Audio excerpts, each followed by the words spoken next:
तो वही है, सिमेट्रिक है। This is symmetric curve, this is symmetric. क्योंकि मैं बार बार बोल रहा हूं क्यों है सिमेट्रिक, अब आप खुद पता लगाओ। एक्स और वाई में इवन पावर है, तो ये दोनों एक्सिस के अबाउट सिमेट्रिक होगा। या फिर ऐसा बोल दें कि अगर एक्स को माइनस एक्स से रिप्लेस करें, वाई को माइनस वाई से रिप्लेस करें, तो इसके मतलब रिप्लेस करने के बाद इसमें कोई भी चेंज नहीं आएगा। इसका मतलब ये एक्स एक्सिस के अबाउट भी सिमेट्रिक है और वाई एक्सिस के अबाउट भी सिमेट्रिक है। ठीक, मान ली बात। चलो साहब, सेकंड पॉइंट की बात करेंगे, intersection with coordinate axis. Intersection with coordinate axis.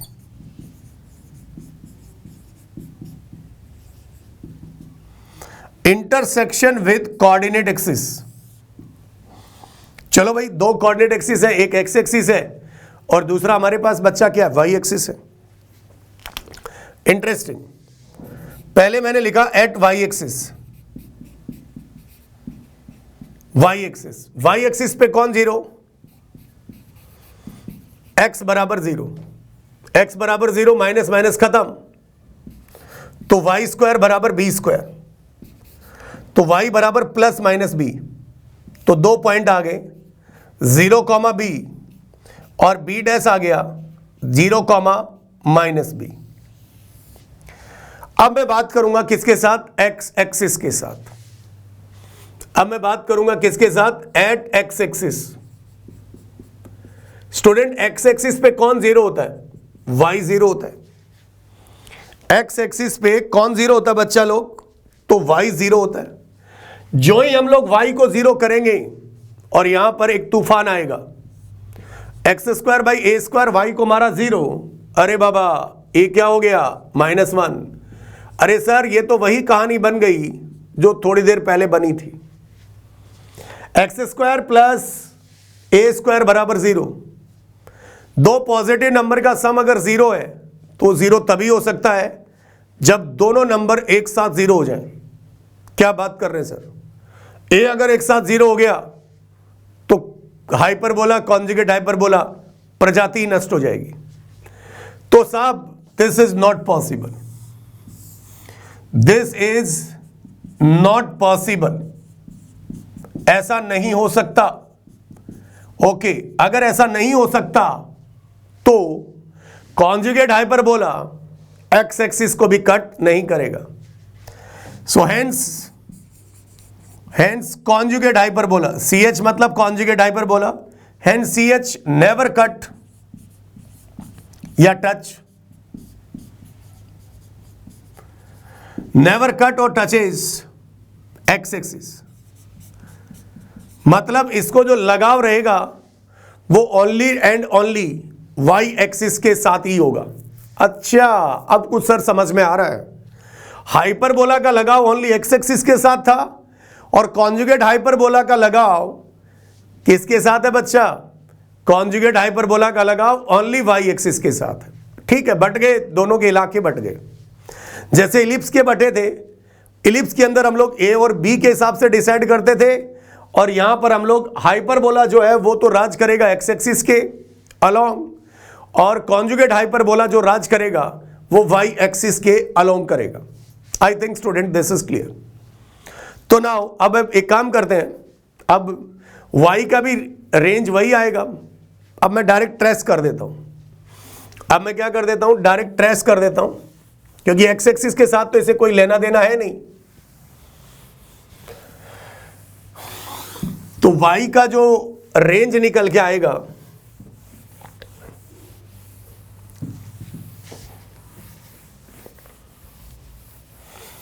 मतलब y का जो सेट निकल के आएगा, मतलब तो वो आएगा, ये भी चलो लिख देता हूं, y जो आएगा y belongs to minus infinity से माइनस बी, यूनियन b से infinity, union b to infinity, ये y का सेट होगा। कैसे होगा वो आपको समझ में आ रहा है। Now we have to trace this. अब अगर मैं इसे ट्रेस कर दूं तो ये पॉइंट मेरा बी है, ये पॉइंट मेरा बी डैश है, ये मेरा सी है, ये एक्स एक्सिस, ये वाई एक्सिस। क्लियर? अब क्या करना है, माइनस इंफिनिटी से माइनस बी, तो इसके कोऑर्डिनेट 0 कॉमा बी, इसके कोऑर्डिनेट 0 कॉमा माइनस बी, तो भाई ये ऊपर नहीं जाएगा, ऐसे ही रहेगा। इधर में भी क्या जाएगा भाई, ऐसे ही रहेगा। ठीक है ना साहब? उत्तरी तो बन गया। इस बार डोमिनेटर कौन बन गया? अगर सी ए टी ए बन जाए और टी ए सी ए बन जाए, अगर उसकी जो सी ए थी किसकी, हाइपरबोला की, वो टी ए बन जाए और उसकी टी ए सी ए बन जाए, तो हमारे पास कौन सा हाइपरबोला निकल के आ जाएगा स्टूडेंट? कॉन्जुगेट हाइपरबोला निकल के आ जाएगा। I hope this is clear student. तो हमारे पास ये तो रहेगा तो वाई एक्सिस सी, ऐसा तो है नहीं कि भाई ये बदल जाएगा, लेकिन इसके नाम बदल जाएंगे। इस बार ये हो जाएगा ट्रांसवर्स एक्सिस टी ए और ये हो जाएगा कॉन्जुगेट एक्सिस सी ए। दिखाना चाहो तो यहां ए और ये पॉइंट ए डैश, ये बन गया स्टूडेंट टी ए और ये बन गया स्टूडेंट सी ए। क्लियर? और इस पॉइंट के कोऑर्डिनेट है 0 कॉमा 0, तो वर्टाइसेस भी आ गए, सब कुछ तो आ गया। अच्छा, तो अगर इस बार ऐसा है तो फोकस यहां चली गई एस 0 कॉमा बीई, इस बार डोमिनेटर बी है, डोमिनेटर बी है मतलब बी की साइड एक्सिस है, और इधर क्या बन जाएगा बच्चा लोग, S dash 0 comma minus BE, 0 comma minus BE. तो ये सारे पॉइंट्स हम लोग अब इसके बारे में भी लिख सकते हैं। तो पहला पॉइंट क्या हो जाएगा स्टूडेंट इस केस में, centre of the conjugate hyperbola, centre के कोऑर्डिनेट 0 कॉमा 0। दूसरा फोकाई के कोऑर्डिनेट कितना, तो ये हो जाएगा 0 कॉमा प्लस माइनस बीई। तीसरा एसेंट्रिसिटी, इस बार डोमिनेटर मतलब बी की तरफ हो रहा है जो कुछ हो रहा है, तो इसमें फॉर्मूले में तो हमेशा ही एडिशन आएगा, तो B square plus A square divided by B square, B square में ही जुड़ेगा और बी स्क्वायर का ही भाग लगेगा। उसमें ए स्क्वायर में जुड़ रहा था और ए स्क्वायर का ही भाग लग रहा था। नेक्स्ट अगली बात करेंगे, डिस्टेंस बिटवीन फोकाई, तो S S dash is equal to 2 times BE. इसके बाद बात करेंगे वर्टिसेस, सो वर्टिसेस के coordinate 0 comma plus minus B. उसके बाद length of transverse axis and length of conjugate axis, length of T A और length of C A.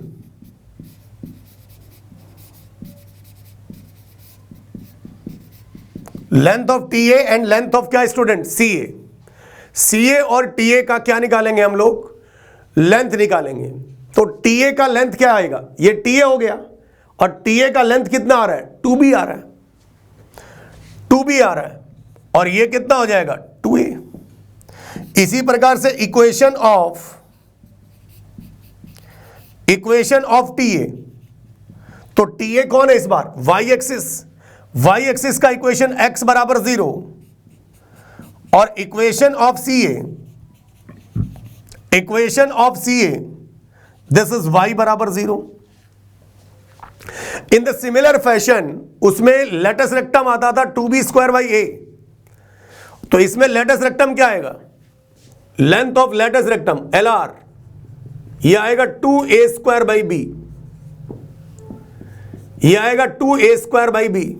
और क्या बच गया भाई, डायरेक्ट्रिक्स, तो डायरेक्ट्रिक्स ये लाइन आएंगी, this is z, y is equal to b by e, and this line is z dash, y is equal to minus का b बाई e।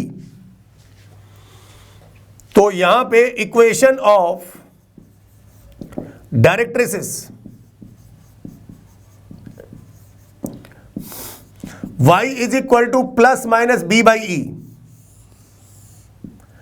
और distance between directrices z z dash 2b by E, 2b by E. ठीक है, इसी प्रकार से सारी चीजें निकाल सकते हैं, focal distance, everything we can find this. शायद लॉजिक आपको समझ में आ गया होगा।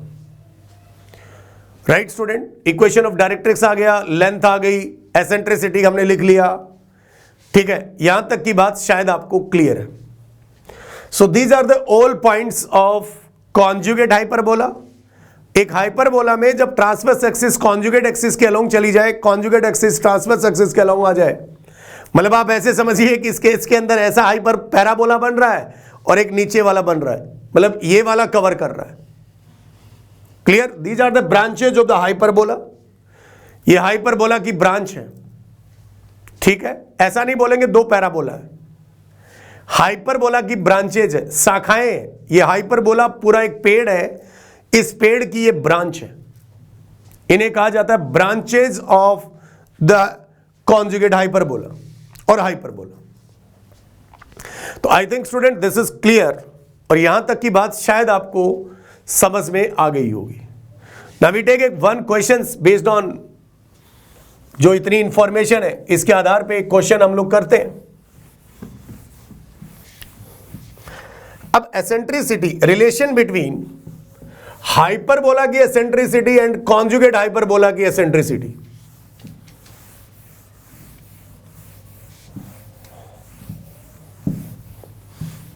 चलो एक बात और लिख लेते हैं। Relation between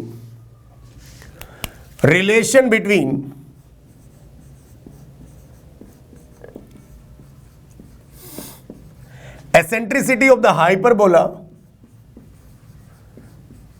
eccentricity of hyperbola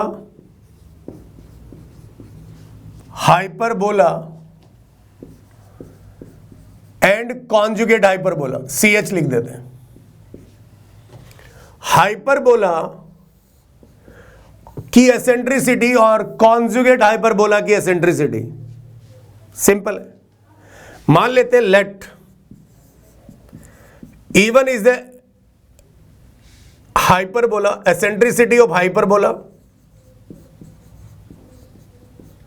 eccentricity of hyperbola, and E2 is the eccentricity of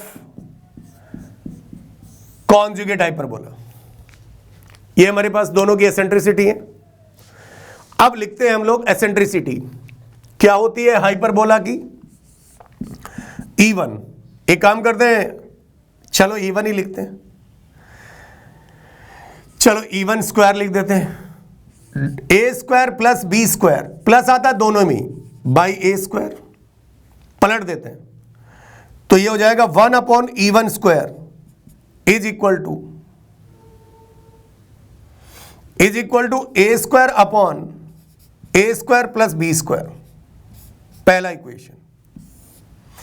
दूसरा, eccentricity of the conjugate hyperbola is equal to B square plus A square by B square, पलट देते हैं 1/E2 स्क्वायर बराबर B square upon A square plus B square. अगर आप ध्यान से देखें इस चेहरे को तो ये चेहरा आपको बहुत कुछ कह रहा है।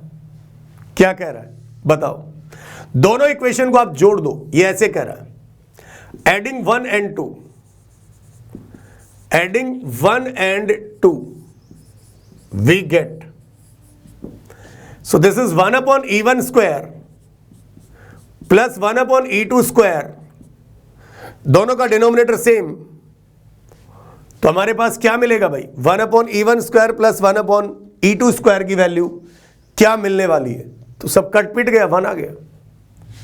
सो this is what student 1। Remember this is very important relation, hyperbola की एसेंट्रिसिटी और उसके हाइपरबोला का ही कॉन्जुगेट होता है, ठीक है ना, हाइपरबोला का ही कॉन्जुगेट हाइपरबोला होता है। सो इनकी एसेंट्रिसिटी में हमें क्या मिल गया? रिलेशन मिल गया। अच्छा, एक और, समटाइम्स अगर दो हाइपरबोला इक्वल हाइपरबोला है, मतलब उनकी एसेंट्रिसिटी सेम है। अगर ऐसे कहे कि दो हाइपरबोला इक्वल हाइपरबोला है तो वो तभी हो सकता है जब उनकी एसेंट्रिसिटीज आर इक्वल। तो एक नोट करके लिख देते हैं, to hyperbolas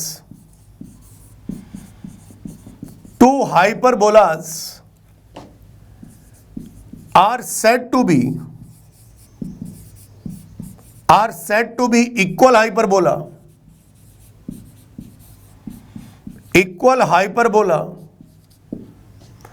Two hyperbolas are said to be equal hyperbola.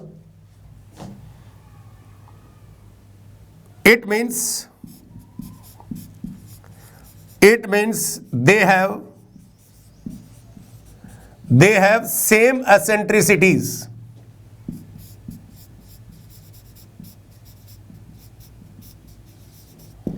It means they have same eccentricities. दो हाइपरबोलाओं को इक्वल हाइपरबोला हम तब बोलेंगे जब उनकी एसेंट्रिसिटी क्या हो, सेम हो, इक्वल हो। तो आई थिंक स्टूडेंट ये वाला बात भी शायद आपको समझ आ गया होगा। दो हाइपरबोलाओं को इक्वल कब बोलते हैं, जब उनकी एसेंट्रिसिटी टू हाइपरबोला, ठीक है ना, two hyperbolas are said to be equal hyperbola. It means they have same eccentricity. उनकी eccentricity क्या हो बच्चा, सेम हो। तो यहां तक की बात शायद आपको क्लियर हो गई होगी। Clear student?